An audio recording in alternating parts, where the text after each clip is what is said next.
Voltamos. E detalhe, pessoal, todas essas imagens que eu apresentei aqui no slide para vocês e muitas outras estão no nosso livro digital Guia Completo da Dermoterapia Capilar, que está lá na nossa plataforma de estudos no Induca. E você que é assinante do Induca, você tem 50% de desconto para estar adquirindo esses materiais. Então, depois, dá um pulinho lá. Quem não tiver o link, é só solicitar no grupo VIP, que a gente já encaminha, para que vocês consigam ter acesso a esses e outros materiais de estudo, porque isso vai enriquecer muito o seu atendimento. Tanto na hora que você está ali fazendo a tricoscopia com o seu paciente, você ter esse material impresso, né, numa resolução bacana, e você está ali com esse livro, mostrando para ele a imagem, né, falando sobre a patologia específica, podendo comparar ali no momento, porque é muita imagem, muita coisa, a gente acaba, às vezes, se perdendo. Se você tem esse material ali na hora impresso, para você fazer uma comparação, você vai ter muito mais segurança e confiança na hora de fechar o seu diagnóstico, sem falar o tanto que o paciente vai se sentir mais motivado em realizar o tratamento. Então, fica aí essa dica de ouro para vocês. Então, agora vamos fazer a tricoscopia. Vamos dar uma olhadinha aqui. Eu estou com a minha paciente modelo Maria Eduardo. Obrigado, Maria, por se dispor.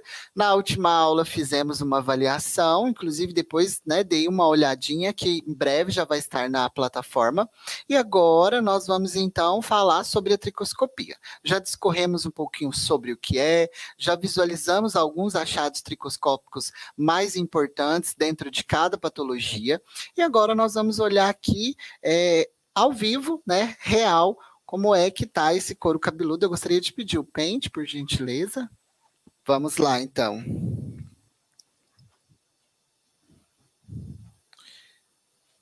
E aí, geralmente, né, hoje existem vários aparelhos no mercado. Eu estou usando aqui o tricoscópio, que é a lente de aumento. E aí a gente vai regulando o zoom para a gente ter mais detalhes. Hoje já temos também a luz polarizada, já temos vários recursos extremamente interessantes e que auxiliam muito nesse processo. Porque quando a gente começa a visualizar toda a situação desse couro cabeludo, a gente começa a ter mais direções. Dá para perceber que o filme hidrolipídico da Maria está bem regular, não é que ela tem uma oleosidade em excesso, esse brilho é comum, né, uma vez que a Maria higienizou o cabelo há 2 dias, então esse brilho é comum, eu até pedi que ela fizesse de propósito mesmo, para a gente conseguir observar melhor. Então a gente percebe que ela tem um filme hidrolipídico mais controlado, né, não temos excesso de oleosidade nem a falta da mesma. O couro cabeludo dela não é um couro cabeludo muito seborreico, mas também a Maria já usa Alon há um tempo, porque eu me lembro que o seu couro cabeludo era bem oleoso, né, Maria? E como já teve um histórico de alisamentos e tudo, acaba prejudicando mais toda essa estrutura do couro cabeludo. Eu estou olhando, geralmente, em paciente mulher, eu gosto já de começar olhando pelo ápice, que é essa linha aqui do meio da cabeça, porque se for um quadro de ela estar desenvolvendo já inicialmente uma androgenética, eu já vou conseguir observar alguns fios em miniaturização, eu já vou talvez conseguir observar unidades foliculares mais fragilizadas, produzindo só um fio de cabelo, e talvez até já algum ósteo vazio. Então, por isso que eu gosto de começar pelo ápice, para eu conseguir entender. Agora eu estou aqui mais na região de vértice, a gente percebe que as unidades foliculares dela estão bem ativas, produzindo de 2 a 3 fios. Nessa região temos um pouquinho de descamação, provavelmente por causa mesmo do filme hidrolipídico e dessa questão de ela não ter higienizado, né, nos últimos 2 dias, que é bem característico. Quando a gente começa a ter esse acúmulo, mas, de fato, a gente não observa nenhum sinal clínico que nos chame tanta atenção. Tem um pouquinho de afundamento perifolicular, também pode ser muito característico a essa questão da desregulação, um pouquinho do filme hidrolipídico, um pouquinho de descamação também. Deixa eu abrir aqui para a gente olhar um pouquinho essa frontal, na bitemporal, que a gente já percebe que geralmente, a maioria das mulheres, né, nessa região, elas começam a desenvolver mesmo um afinamento que aí não tem a ver com androgenética. Aí é mesmo um quadro de eflúvio telógeno. Tem muita mulher que experimenta um eflúvio telógeno agudo, por questões hormonais, por questões emocionais, nutricionais, enfim, traumas sofridos nesse organismo. E elas, naquele primeiro momento, optam em não procurar uma ajuda, optam em não tratar. E aí o ciclo vai se regular, depois o próprio organismo faz essa regulação, só que não adianta regular um ciclo se a unidade folicular está totalmente desestimulada, se eu tive um processo inflamatório e não controlei os radicais livres. Então essa estrutura vai estar comprometida, as células não vão estar com boa proliferação, eu não vou ter boa mitose, e com isso eu não tenho condições de produzir um fio de cabelo encorpado, pigmentado, e que ficará o tempo necessário na fase de crescimento, que é a fase anágena. E isso é muito comum de acontecer. Por isso a gente tem que alertar as pacientes, né, as pessoas, o nosso ciclo de pessoas que nos acompanham, que acompanham o nosso trabalho, o quanto é importante tratar um eflúvio talógeno agudo. Porque se ele se torna crônico, o paciente começa a experimentar de 2 até 3 quedas anuais e ela começa a ter uma diminuição desses fios de cabelo, principalmente aqui na frontal. E aí as pessoas confundem, falam que é a famosa entrada, mas não, na mulher, essa entrada característica está ligada ao quadro de eflúvio talógeno crônico e não de alopecia androgenética. A androgenética na mulher é no ápice e no homem bitemporal e no vértice, que por isso que a gente fala padrão masculino e padrão feminino. Vamos dar uma olhadinha aqui. Aqui a gente observa já uma pele mais vermelha, né? Então, é um sinal característico de inflamação e é comum na frontal, principalmente quando a pessoa não usa filtro solar e se expõe ao sol, ela dá esse pouquinho de inflamação tecidual. Por isso a importância de usar filtro solar, principalmente nessa região mais alta da nossa testa. Tem pessoas que passam mais só no meio e esquecem de proteger essa parte alta da testa. Então, a gente vai observar que temos inflamação, não temos ósseos vazios, mas temos um pouquinho de comprometimento desse tecido, temos um pouquinho de descamação também. Olha só, aqui, bastante sebo. E aí, lembra que a gente olhou lá atrás no slide? Essa descamação, esse acúmulo de sebo, essa apresentação mais amarela, significa excesso de sebo, né, que vai causando, então, essas escamas mais impregnadas. Você lava o cabelo com qual frequência, Maria? Eu lavo diariamente, por causa que eu treino, né? Sim. Então, você transpira muito couro cabeludo, como a gente conversou em avaliação, né? Sim, só fiquei esses 2 dias sem lavar, porque você me orientou. Ah, é pra gente poder visualizar melhor, né? Aí, ó, tá com um pouco de inflamação em toda a frontal. Você usa protetor solar, Maria? Mais ou menos. Pode falar a verdade. Não tem usado, fala. Não tenho usado. Normalmente, quando eu vou fazer uso de prancha, eu passo, né? Mas eu falo protetor aqui, na pele. Na pele. Não, protetor na pele. Você tem usado? Sim, só que eu não uso muito, né, perto da região. A maioria das mulheres. Então, é muito importante a gente orientar, porque essa frontal aqui, pessoal, esse cabelo da frontal, ele sofre mais do que o cabelo mais de dentro do couro cabeludo, porque a gente passa muito a mão, a gente leva muito sal do suor das mãos, né? A gente leva muita sujidade para essa região pelo fato de sempre passar a mão para organizar, arrumar a franja.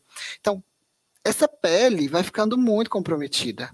Ela sofre mais danos, mais agressão, mais sol, mais exposição. Então é interessante a gente cuidar. Tem muitas mulheres que começam a desenvolver também alopecias cicatriciais na frontal, também por causa desse desacerto de processo inflamatório, de sempre desregular o pH, porque sempre leva a mão com muito sal, com suor. Então a gente tem que também se atentar a esses detalhes, principalmente se eu estou fazendo o tratamento da minha paciente. Porque se de fato ela não me ajudar nesse processo, nós não vamos obter bons resultados e a paciente vai querer culpar a mim. Então, sempre a gente tem que sondar e ser muito criterioso, muito observador para conseguir, de verdade, fazer um bom tratamento, fazer uma boa entrega. Levanta o queixinho, por favor. Vou olhar bem aqui na frontal, na testa. Aí a gente verifica que realmente inflamação por toda a região da frontal. Olha, esse tecido que se apresenta mais rosinha é um processo inflamatório e isso não é saudável para a nossa saúde capilar. A adesão das unidades foliculares estão boas. Óbvio, na frontal a gente tem menos fios por centímetro quadrado. Aqui a gente observa um pouquinho de afundamento perifolicular. Vocês conseguem visualizar aí? E aí, tanto fica essa bolsinha de sebo, né, ao redor. Consegui dar mais um zoom aqui. Pouquinho de impregnação, tanto por causa do excesso de sebo e também por causa do processo inflamatório que vai gerando essa descamação. E eu sempre gosto de mostrar para o paciente, eu acho importante, durante a tricoscopia, eu coloco, óbvio, o paciente frente para o computador e eu vou mostrando para ele. Começo mostrando como que deveria ser essa distribuição de fios e essa questão do que seria um couro cabeludo saudável na tricoscopia, porque quando a gente mostra para o paciente região de nuca, por exemplo, quando ele, óbvio, não tem nenhum problema ali, a gente não tem ósseo vazio, a gente não tem afinamento, porque essas regiões, elas não são tão sensíveis aos danos que geram todo esse processo de perda de cabelo. Então, geralmente, o topo do nosso couro cabeludo, que é mais as unidades foliculares do topo que são mais sensíveis. Por isso que o homem fica careca no topo, né? Continua tendo cabelo em lateral e nuca. A mesma coisa as mulheres, vai diminuindo a frontal e todo o topo. Então, quando a gente pega uma zona de nuca, a gente tem uma integridade nessas estruturas, fios sendo produzidos da forma como deveria, unidades foliculares com 2 a 3 fios, fios encorpados, não observamos ossos vazios. E aí eu gosto de mostrar para o paciente, falo, olha como deveria ser, de fato. E aí quando a gente mostra e vem e mostra aqui em cima, ó, a gente já visualiza total diferença nessa disposição de fios, nessa questão mesmo de como estão apresentando essas unidades foliculares. Acho que a minha câmera virou aqui. Olha aí como é diferente. Aqui a gente já observa menos fios por centímetro quadrado, a gente observa fios em afinamento, a gente observa folículos com um fio apenas sendo produzido, a gente observa uma inflamação, um afundamento perifolicular, né? Então a gente começa a entender que, de fato, esse couro cabeludo ele não está saudável. E aí, às vezes, você olha aqui a olho nu, você não consegue enxergar todas essas características. Mas quando a gente coloca o tricoscópio, a gente começa a observar e visualizar melhor tudo que ali está acontecendo. Todo o processo que está possivelmente causando essa queda excessiva, né? Ela vai se apresentar aqui com ossos mais vazios, ou em que nível já está essa androgenética, quando é um quadro de androgenética. Então, a gente começa a conseguir observar muitas coisas através da tricoscopia. E agora, quer ver? Vamos só olhar aqui o fio de cabelo da Maria. A Maria cortou recentemente, né, Maria? Mas, assim, a gente consegue observar. A Maria usa muito secador e chapinha, né? No cabelo, o cabelo acaba sofrendo um pouquinho mais. Vamos olhar aqui, que também é possível visualizar algumas disfunções, como tricoptilose, que pontas duplas, também conseguimos observar triconodose, tricorrexonodosa, né? Todos esses danos que são causados à haste mesmo capilar. Você quer saber a verdade, Maria? Sim. Você cortou tem quanto tempo? 1 mês, 2 meses. Aí a gente já observa um fio com fratura, por causa de calor mesmo, olha só. Não era, porque cortou muito recentemente. Mas já dá para se observar algumas pontas duplas, início de uma tricorrexonodosa aqui, ó, nessa região, que possivelmente esse fio pode vir a quebrar, a ter fratura mesmo. Por isso é tão danoso o uso contínuo, né, de aparelhos térmicos no fio de cabelo.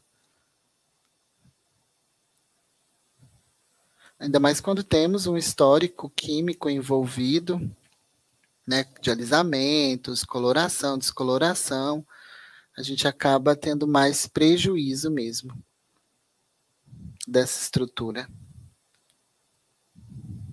Mas assim, vias de fato não está tão ruim, porque a gente enxerga poucas pontas com fratura, mas como cortou recentemente, né? O que me preocupa é já ter pontas duplas tendo cortado tão recentemente, mas é mesmo por causa do uso dos aparelhos térmicos. Outro teste também que eu gosto de fazer muito com questão de fio de cabelo é testar a elasticidade, porque aí a pessoa, ela acredita que, né, as pessoas acreditam que vai fazer alisamentos e que isso é saudável, que vai hidratar o cabelo, e a gente sabe que é tudo uma grande mentira, isso não existe. Química não vai cuidar bem do seu cabelo, a química vai causar a mudança da estrutura ou da cor, enfim, E ela vai trazer um dano, um prejuízo para o seu fio de cabelo. Olha aqui, ó, até sem tricoscópio, tá vendo aqui, ó? Ó, a ponta dupla aqui, a fratura no fio. Então eu pego um fio de cabelo aqui mais de topo e eu laço esse fio no meu dedo indicador, já pressiono aqui para segurar na cabeça, no couro cabeludo, e aí eu faço novamente um laço aqui na ponta e eu vou tracionar 3 vezes. Não foi nenhuma. O fio de cabelo que está mais saudável com elasticidade, quando eu faço 1, 2, até 3, ele aguenta e retorna. O da Maria, vocês viram que no primeiro, e o que também me deixa muito preocupado é ele ter quebrado numa altura de comprimento mais próximo ao couro cabeludo. Né? A gente visualiza que esse dano ainda está muito presente no fio de cabelo. Por isso o cabelo vai quebrando, vai se desfazendo, vai diminuindo e ainda entra um agravante no caso, que é a queda capilar.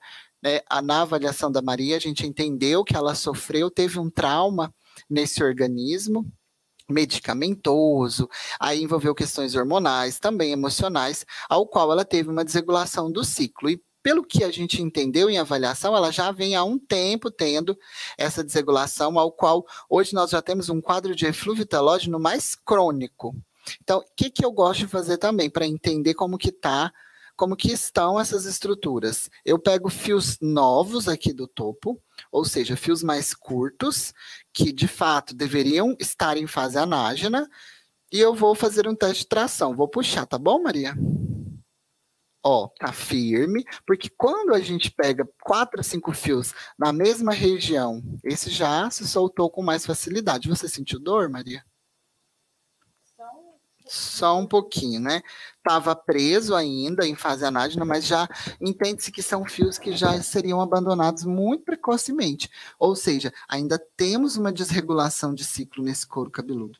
Por isso vai ser tão interessante a gente entrar com o tratamento e já começar a controlar a inflamação, começar a devolver a homeostasia para esse couro cabeludo, começar a devolver os estímulos para essas células, irrigar bem esse couro cabeludo, para a gente começar a controlar esse quadro de queda. Porque se ela não trata, daqui mais um tempo, a Maria, porque ela está nova, está jovem, mas daqui mais uns 2 anos, ela vai começar a ser aquela jovem mulher com pouquíssimos fios de cabelo.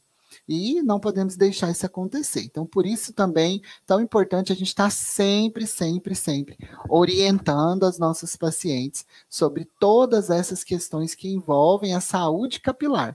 E não só trazer o estímulo ao embelezamento da haste. Porque de nada adianta eu ficar embelezando aqui se eu não estou devolvendo saúde para cá, que é onde de fato é produzido o fio de cabelo.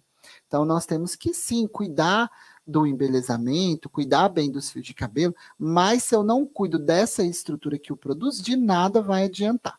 Então, sempre vamos nos posicionar. Por isso que existe a nossa profissão, por isso que nós somos dermoterapeutas capilares, porque nós devolvemos saúde para o couro cabeludo, para que as nossas pacientes tenham cabelos saudáveis, bonito e firme na cabeça, que não venha cair precocemente.